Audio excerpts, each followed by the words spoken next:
side will go along with you, especially if you're in the minority party. How are you going to get the majority to say yes? So you got to be realistic. I have to be realistic. You have to be realistic. And that's why I believe these three pillars are critical and doable. And we owe it to the American public to move forward on this. Hey, it took a long time to get into this mess we're in today. It's going to take a long time to get out. But these are the three legs of the stool, if you ask me. And if you do this, I believe that Oregon can see a brighter economic future, so that, you know what, we can actually not only start businesses here, grow businesses here. Our kids could actually come back and make a living here, instead of having to only visit Oregon on holidays. I like them to come and not just sleep in my basement. I like them to come and set up shop here and be a worker in a vibrant, new business here. So that's the kind of leadership that we need in Congress. And I think this bipartisan support, a bipartisan approach, without it, we're going to see more of the same. In my small business, I've worked with diverse organizations all over the country, in every major market in this country. And if I'm a one-track minded person, if I'm not willing to cooperate with people with reasonable ideas, regardless of our differences politically, socioeconomically, ethnically, whatever, then I'm not going to have a successful business, especially in my industry. So I have the background to put reasonable people at a table and get something done and solve problems and ultimately provide valuable results. So obviously I'd love to have your support. You would find in me a champion of small businesses. Wouldn't it be nice to have a business-friendly congressman from Portland? Well, we have a chance to do that this special election, if you'll help me. So I'd be happy to take any questions, Christian, in the time that I've got left. Yes, sir. The moderator mentioned a measure in Tillamook County that went down to defeat that was directed toward raising money for infrastructure improvement. First of all, do you suppose that they would have had to have that measure had revenues from timber cutting been kept at historic levels instead of taking the nosedive it has? And then secondly, would you support in some fashion through your office an attempt to remove the obstacles to logging on state and federal forests? The answer to your last question is yes. I would support putting Oregon workers back into our forests to manage our forests and to harvest responsibly. It's one of the greatest renewables we've got, if not the greatest renewable. And you and I don't know your background, how long you've been in Oregon. As I said, I've been here most of my life. I remember what put Oregon on the map when I was growing up here. It was timber products. And it's shame is not strong enough word. It's almost criminal to see what has happened to our timber industry over the last 20 to 30 years. Because when we are kicked out of the forests and prevented from maintaining it and managing it, those forests now no longer become a source of revenue to rural communities like in Tillamook County, but those forests now become a hazard. They become a hazard to habitat. They become infested with insects and other things that actually kill the trees. And then they become, we literally see our state's revenue potential go up in smoke. So everybody in Oregon, not everybody presumably, but the people I hang around with in Oregon are naturally environmentalists. It's one of the reasons they choose to live here. They love the environment. They love our natural resources. As one who's got, two Eagle Scouts from our house, my two older boys are Eagle Scouts and my third is soon to be an Eagle Scout, I know a little bit about what it takes to preserving our natural resources. And we have so many wonderful natural resources that can actually produce great jobs while providing reliable, affordable, safe energy for our state. But we have largely lost that battle to special interests. And it's As I said, it's an utter shame what's happened. And we as an entire state, even if you live in Beaverton and you have no interest in the forests, well, we're all paying for what's happened to our rural communities. And I'll be the first to admit the first district is probably least affected by forest policy in this state. But when other parts of the state are suffering, when rural communities don't have an economy, when mills are shut down, we're all affected by it because we're all going to pay the bill to support those counties.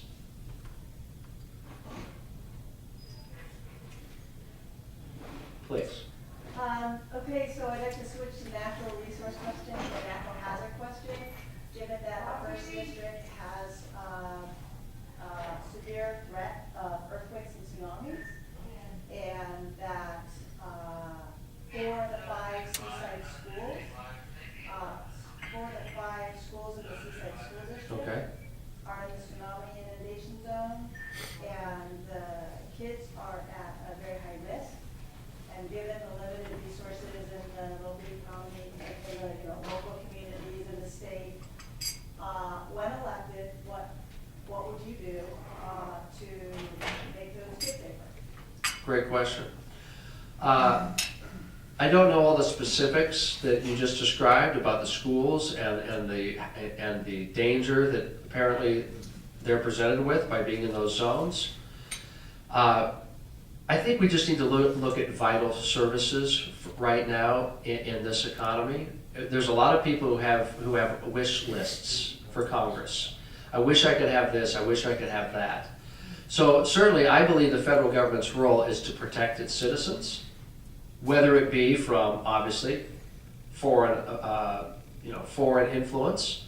I'm speaking of those who would do us harm, but also from natural disaster. That's when the federal government typically and should step in and assist us on a national scale when we've got local risk, such as you described. I would also add that, and by the way, I want to point out, when I talk about rural communities, they didn't ask to be into a depression right now when they're so dependent on timber receipts. They didn't ask for that. It was imposed upon them by federal policy. So if, because of a lack of lack of economic activity in their communities, they're now unable to take care of some of these dire needs, I think the federal government has a responsibility to step in. I would also add, for what it's worth, don't know if this would be part of your question, but when firms, such as perhaps some of those that you run or operate or own, when they're asked or called in to come and take care of the engineering needs, the rebuild needs after natural disasters, tsunami or what have you, I believe that there needs to be some reform in the liability that they accept by taking on that responsibility, especially when they're reacting to an emergency. It's kind of like healthcare. You know, if a doctor is reacting to an emergency, or if, worse yet, you have to react to an emergency out on the street because you see a car accident, I don't think you should be held liable by trying to be a good citizen. Nor do I think firms that are trying to react quickly to natural disasters and for repairs and other things, I think we need to be engaged in tort reform so that they don't say, no, I'm staying out of that one because of the risk. I don't want to be sued. So we have to be reasonable and rational, and I think we've lost a lot of that. Quite frankly, I think the lawyers have taken over the place. And my dad's a lawyer, but I can still say that. Please, Frank. And I'll ask your opponent to comment on the same issue that I'm going to bring up. The American Society of Civil Engineers nationally does a report card on all the infrastructure pieces, dams, highways, bridges, et cetera, and collectively they've determined that we have a grade of D on A to F. We have a grade of D of our infrastructure in this country. At the same time, in my opinion, the federal government has increasingly become an unreliable, unpredictable infrastructure funding partner for the part of the infrastructure they fund. They're good at collecting money, which is why I think they're part of the infrastructure game to begin with. They're terrible at spending money. Right now, we have a Highway Act, a Surface Transportation Act in this country that's 3 years behind schedule. So we're going on a continuing resolution kind of process. Part of the issue may be that Congress believes that infrastructure is anything but infrastructure. It's to create jobs, it's to prop up unions, it's to win the next election, it's to get a Port Barrel project, it's to do anything but actually do what infrastructure needs to do. Maybe the federal government should get out of infrastructure spending altogether and turn all that back, phase out the federal gas tax, turn it all back to the states and let the states figure it out on a collective basis through the organizations they already have in place and through the state DOTs and other things. I'm not asking candidates about how much money you can provide. I think the system of infrastructure decision-making is fatally broken in Washington. We'll never, ever recover unless you have a BRAC commission or some other independent entity that's making the decisions outside of Congress. Any thoughts about the process, not the money part of it, but kind of the whole process of how we're going to get out of this infrastructure hole that we're in? Well, I would just recharacterize what you said as not a question but a statement, and a statement to educate the candidate, and I appreciate it. I'll never pretend to know as much about your industry as you know, nor the history of it, and the frustrations you have with, the federal government's involvement or lack thereof. So I appreciate the information. I sincerely appreciate your perspective. Let me just comment on a couple of key projects that I think reflect your frustration. They're local. One is the CRC. I have said that we need to build that bridge. It's an economic reason for building that bridge. I don't need to review with you why that bridge is outdated and why it's preventing economic activity. But the fact of the matter is, it's been out there for at least 6 years, $137 million of taxpayer dollars for studies and such. And what's that? More than 137? And still not a single shovel in the ground, and by best reports, we won't even start for another 2 years. Now, I think this also echoes what you're saying, because I'm hearing this a lot, and that is there's so much cynicism among the public, and you'll have to excuse me for representing the public for just a moment to your industry, but there's so much cynicism out there. Here you're asking for north of $137 million, and we haven't seen anything for it yet. And now you want more? And now you're telling us it's still 2 years before we even begin construction, which will take another few years on top of that? When are we actually going to see results from our investment? Excuse me for using small business terms. I like an ROI. I'd like an ROI on my tax dollars. So there is a lot of cynicism out there, and there's been, I'm sure, a lot of waste, not only in the CRC, but in a lot of projects. But that doesn't excuse or dismiss the fact, ladies and gentlemen, that if we're going to compete with the Denvers and the Austins and the Salt Lake Cities of this country, not to mention the Shanghais, we're going to have to improve our infrastructure. We're going to have to make this a better place, a more convenient, more efficient place to do business. I've had two companies, which shall go nameless.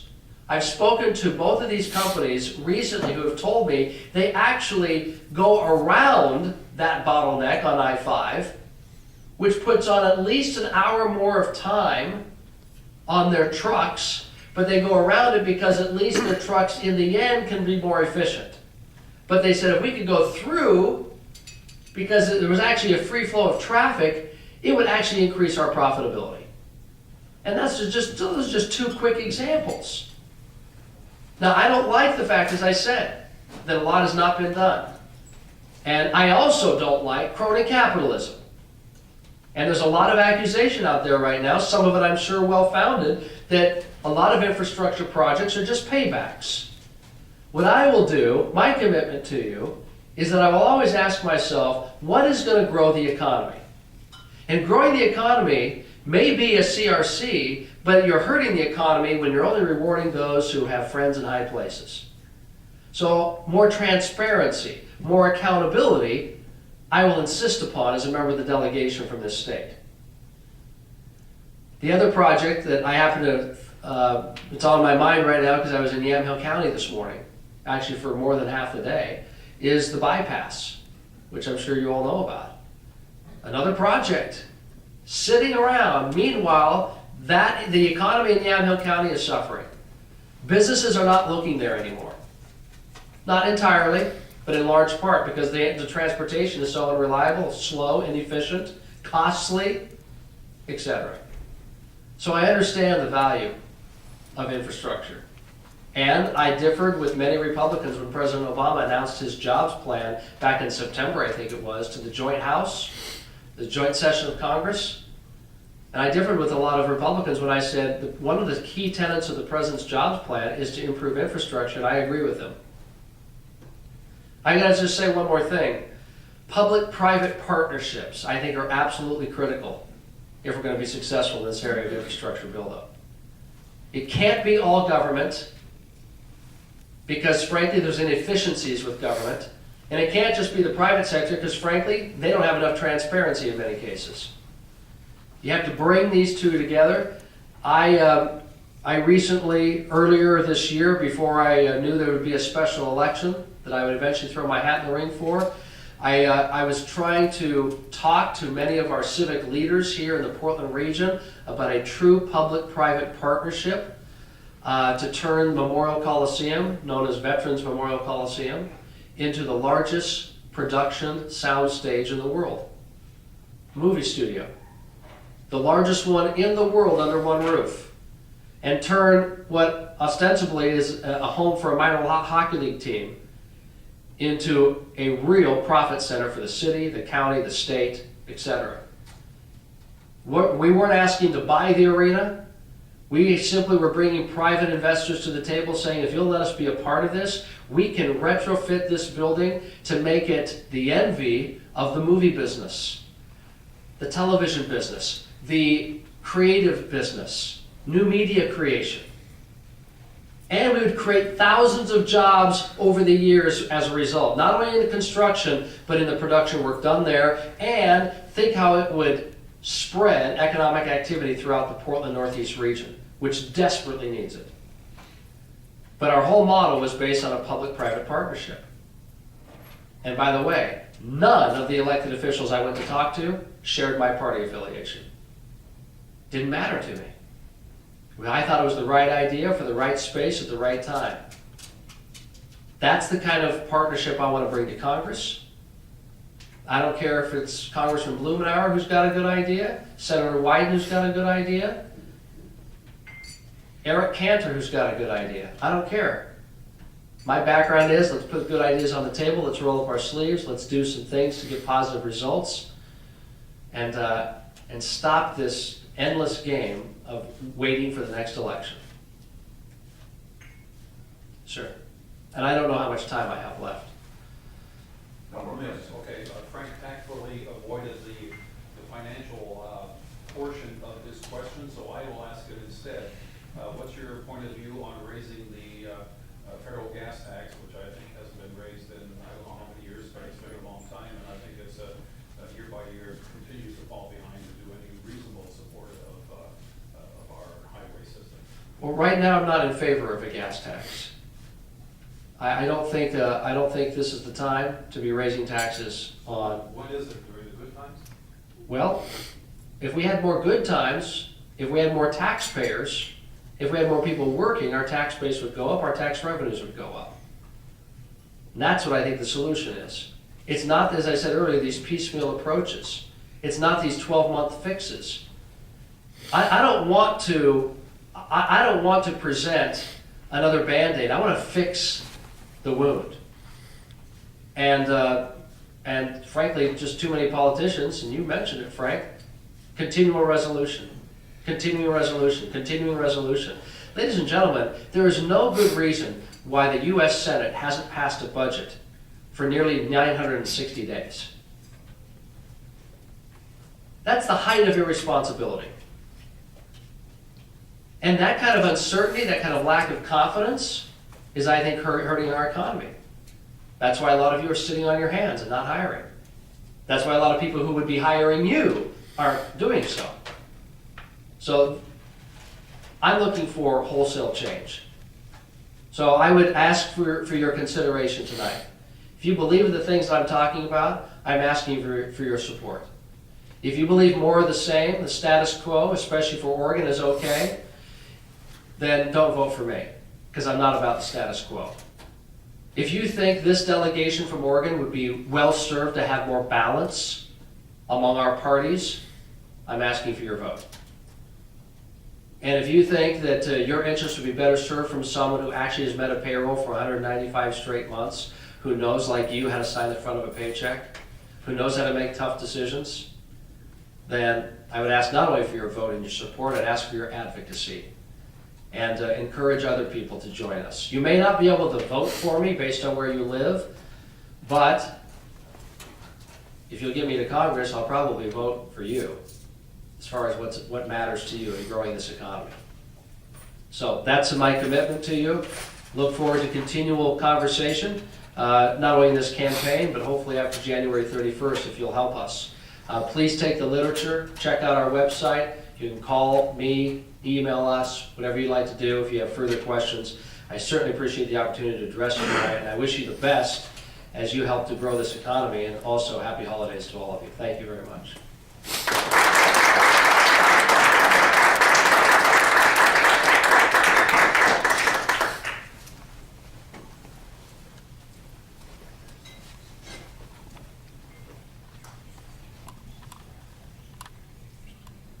Our next candidate is Suzanne Bonamici. She will be here directly. Come on, Suzanne. Please welcome Suzanne Bonamici. Hi everyone, thank you for being here. Sorry to keep you waiting. So I'm Suzanne Bonamici and I'm running for the 1st Congressional District. I'm sorry if I missed the introduction. I'll take just a minute to tell you a little bit about my background so you know where I'm coming from, and then talk a little bit about my work that I've done at the state level and my plans for Congress. So I moved to Oregon from Michigan in the 1970s. It involved friends in a van. It was a very 70s thing to do. We ended up in Eugene, and I worked my way through Lane Community College, the University of Oregon, and the University of Oregon Law School. Working at the county legal aid and helping older families who were struggling. Learned a lot from that experience that most people were struggling with. They lost their job or health care, or had health care bills that they weren't expecting. And then after law school, I went to Washington, D.C. and worked at the Federal Trade Commission.